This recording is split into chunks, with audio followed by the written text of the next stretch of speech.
같이 무더운 때 상상의 나래만으로 먼 곳으로 여행을 갈 수 있고요. 지금의 또 무더위를 잠시라도 잊을 수 있는 가장 좋은 방법, 바로 좋은 책과 함께하는 거 아닌가 싶은데요. 자, 월요일의 책갈피, 오늘은 또 어떤 책을 소개해드릴지 또 기대가 됩니다. 안정환 작가 자리했습니다. 어서 오시죠. 예, 안녕하세요. 네. 자, 오늘 어떤 책 준비하셨죠? 이번엔 무라카미 하루키의 신작 소설 기사단장 죽이기라는 책을 소개해드리겠습니다. 네, 무라카미 하루키. 정말 국내에서 정말 견고한 이제 팬층을 확보하고 있지 않습니까? 예. 그런 가운데 또 신작 소설을 발표를 한 것인데 좀 기대가 되기도 하고요. 일단 간단하게 어떤 책입니까? 자, 30대 중반의 초상화가 나는 아내에게서 갑작스러운 이혼 통보를 받고 집을 나오게 됩니다. 집을 나와서 친구의 아버지이자 저명한 일본 화가인 아마다 도모히코가 살고 있던 산속의 그 아뜰리에, 무슨 이렇게 산장 같은 데 들어가게 돼요. 네. 그리고 어느 날 천장 위에서 숨겨져 있는 그 아마다 도모히코의 미발표작 기사단장 죽이기라는 그림을 발견합니다. 그리고 그 그림의 발견과 더불어 이상한 방울 소리를 듣게 되죠. 그리고 맨시키라고 불리우는 수수께끼 인물이 등장하면서 자신의 초상화를 거액을 주고 의뢰합니다. 그러던 어느 날 그림 속의 기사단장이 현실 세계의 주인공의 눈앞에 나타나게 되면서 이야기가 전혀 새로운 방향으로 흘러가는 것이 주 내용이 되겠습니다. 네. 대중대우라도 전작인 1984 좀 느낌이 아닌가 싶기도 하기도 하고. 저도 읽으면서 그 생각이 계속 들더라고요. 그래요. 내용을 조금 더 살펴볼까요? 이야기는 주인공 아내가 주인공에게 이혼을 통보하면서 시작이 됩니다. 이혼을 통보받은 주인공은 정신적인 충격을 회복하고자 모든 것을 떠나서 이제 그러니까 여행을 하기 시작합니다. 그래서 차를 끌고 이리저리 방황을 하는데 그러던 중 차가 너무 많이 달려서 더 이상 달릴 수가 없을 때 폐차를 하고 친구에게 신세를 부탁합니다. 친구의 아버지가 이미 돌아가셨지만 일본의 유명 화가였죠. 그리고 친구의 아버지의 집은 비어있는 상태였습니다. 그래서 그 집에 머물기로 했는데 어느 날인가 천정에서 자꾸 이상한 소리가 들리는 거예요. 그래서 혹시 도둑이 있는가 아닌가 싶어서 올라가 봤더니 거기에 수리부엉이가 살고 있었습니다. 네. 그래서 천정에 그리고 또 잘 포장되어 있는 그림 한 점을 보게 되죠. 호기심에 그 그림을 가지고 내려와 보니 친구의 아버지 아마다 도모히코가 그린 그림으로 기사단장 죽이기라는 작품이 발견됩니다. 그리고 이 그림의 발견이 주인공의 인생을 전혀 다른 전환점으로 이끌게 되죠. 네, 이 책 제목도 기사단장 죽이기고요. 이 예. 그림이 이 작품에서 굉장히 중요한 역할을 하고 있다는 것은 다 짐작이 갑니다만은 예. 어떤 그림입니까? 이 책의 제목과 같은 이 그림을 책 속에서는 이렇게 묘사하고 있습니다. 일본의 고대 복식을 하고 있는 사람들이 나오는데 한 젊은이가 나이 든 사람을 칼로 찔러 죽이는 모습이 묘사되어 있고 주변엔 한 여자가 그 장면을 보고 놀라는 모습이 또 다른 하인같이 생긴 사람은 장부 같은 것을 펼치고 있다고 이야기를 하고 있습니다. 주인공은 처음에 이 그림을 보고서 도대체 무슨 의미인가 하고 의아해했다고 합니다. 그도 그럴 것이 그림의 제목이 기사단장 죽이기인데 일본의 고대에는 기사단장이란 직책은 존재하지 않았기 때문이죠. 그래서 뭔가 다른 방식으로 이 그림을 파고들다 보니 재미있게도 돈후왕, 돈주왕이라는 오페라의 내용을 일본식으로 바꾸어서 그렸던 것이죠. 네, 사무라이나 무산이 있었어도 기사는 없었는데 기사단장 죽이기라는 이름이 붙여졌고요. 이것이 결국 돈후왕의 한 장면을 이제 묘사한 것이라고요. 예, 그렇습니다.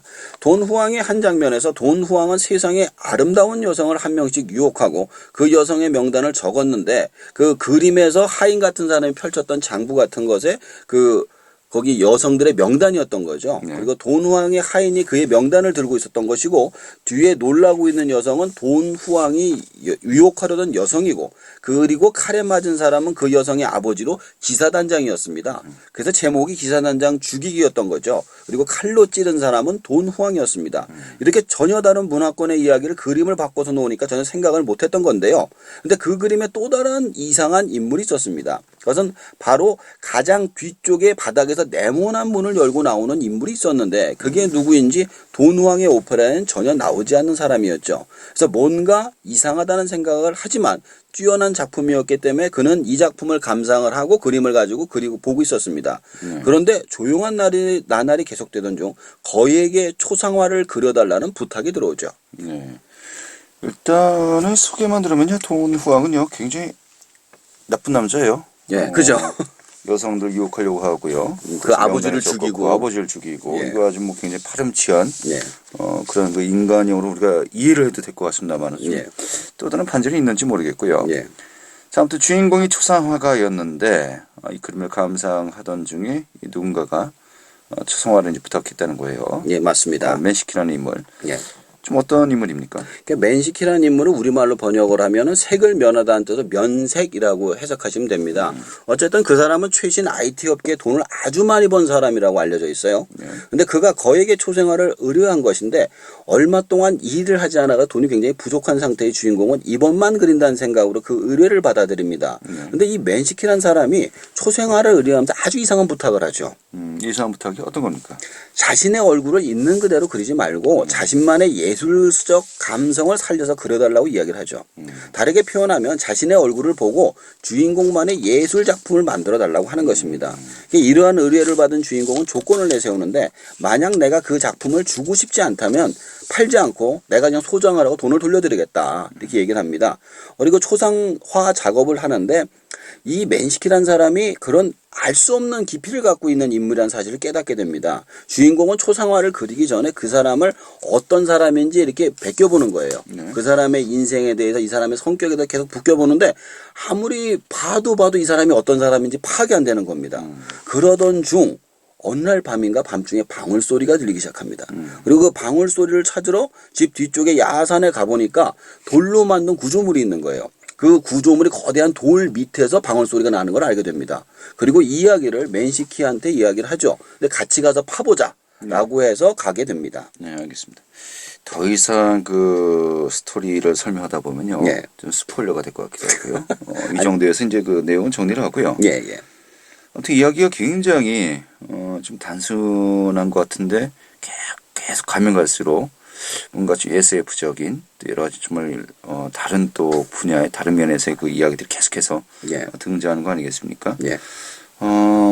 아까도 이야기했지만 예전에 1984 어떤 느낌이 들기도 하고요. 예. 이 그런 장르를 좋아하셨다라고 한다면요. 예. 충분히 한번 또 읽어볼 만한 이 매력적인 작품이 아닌가 싶기도 하고요. 예. 이 책을 좀 어떻게 보셨습니까? 책 속의 내용 중에 난징 학살에 관한 이야기가 나옵니다. 아, 예. 굉장히 자세하게 묘사를 하고 있고요. 조금 충격을 받았습니다. 일본 사람이 이런 거에 대해서 아는 것도 놀라운데 일단 일본인들은 이 난징 학살에 대해서 좀 부정하는 그런 기류를 보이지 않습니까? 그 난징에 대해서 진출을 했다. 그리고 거기서 쌍방간에 많은 사상자가 있었다라고 그렇게 정도로 표현을 이제 하고 기사를 있어요. 쓰기. 근데 사실은 가가지고 40만 명 이상을 죽였거든요. 네. 어린아이 할 거 없이. 근데 그 얘기를 그대로 하고 있고요. 이 부분에서는 일본에서 굉장히 문제가 되고 있는 것으로 알고 있습니다. 우익 세력들의 반발이 엄청나죠. 예, 그렇죠. 그리고 무라카미 하루키의 작품이 항상 그렇듯이 어떤 목표를 갖고 이야기를 하지 않습니다. 그냥 생각의 흐름대로 쫙 얘기를 해요. 근데 순서 없이 열거되는 형태로 이야기가 가다가 이 이야기들이 어느 순간 하나로 확 합쳐집니다. 그러면서 동시에 현실의 이야기를 하고요. 환타지가 등장을 해가지고 이걸 잘 섞는 형태로 나와 있습니다. 네. 그러니까 대단한 작가가 아닌가라는 생각을 다시 한번 하게 됐습니다. 필력을 또 다시 한번 확인하게 되는 것이겠고요. 예. 난징 학살에 대해서 구체적으로 서술했다. 어떻게 보면 우리나라로 치면 가장 또 민감한 부분, 뭐 종군 위안부 문제라든지 이런 부분들을 일본의 가장 저명한 베스트셀러 작가가 바로 이 전곡을 찔렀다라고 봐도 되는 거 아니겠습니까? 네, 맞습니다. 그만큼 또 화제성을 불러일으킬 수밖에 없는 것 같습니다. 지금 어떤 분들이 읽으면 좋을까요? 무라카미 하루키의 1Q84를 잊지 못하시는 분들 꼭 한번 추천해드리고 싶고요. 이 책에서 초상화의 세계에서 굉장히 자세하게 나오고 있습니다. 초상화와 같이 그림을 그리고 싶으신 분들에게도 추천하고 싶은 그런 책이 되겠습니다. 네. 이 책을 보니까 초상화의 세계에 대해서 또 많이 알 수 있었더라고요. 알겠습니다. 분량은 전반적으로 어떻습니까? 분량이 꽤 많은 편입니다. 전에 1Q84하고 비교해보면 그거 반도 안 되죠. 그거는 그거는. 이제 1Q84 절반 정도 하더라도 상당히 많은 분량. 그 많은 분량인데 이번에 1, 2권을 가지고 합본으로 해서 나온 책도 있기 때문에 네. 읽어보시면 근데 읽는데 시간이 이렇게 오래 걸리진 않았어요. 원래 특징이 그렇죠. 예. 금방 아주 이렇게 만드는 또 능력을 발휘하고 있지 않습니까? 알겠습니다. 오늘 무라카미 하루키의 신간 소개 잘 되었습니다. 고맙습니다. 예, 감사합니다. 네, 안정환 작가였습니다.